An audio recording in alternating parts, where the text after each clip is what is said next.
Guys, അപ്പം ഞാൻ എന്താ മുഖത്ത് തൂക്കുന്നതെന്ന് എനിക്ക് കാണണ്ടേ?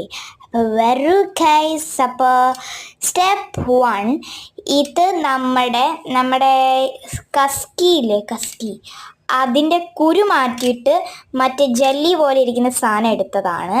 അത് നമ്മളെടുത്ത് ഫ്രിഡ്ജിനകത്ത് സൂക്ഷിച്ച് വെച്ച് ഇനി എടുക്കണം, തീരാറായിട്ടുണ്ട്. അപ്പോൾ ഇതാണ് സ്റ്റെപ്പ് 1. ഇതിനകത്തേക്ക് ഇടുക, ജെല്ലി പോലെ ഇരിക്കുന്ന നടക്കണം. ഇതാണ് സ്റ്റെപ്പ് 2. അപ്പോൾ ഇതാണ് സ്റ്റെപ്പ് 2 ആണ് ലെമൺ.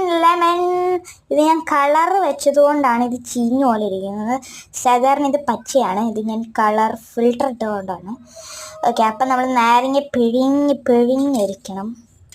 ഓക്കെ, ഇനി ഞാൻ പറയാൻ പോകുന്നത് സ്റ്റെപ്പ് 3 ആണ്, മിക്സ്. കുശു.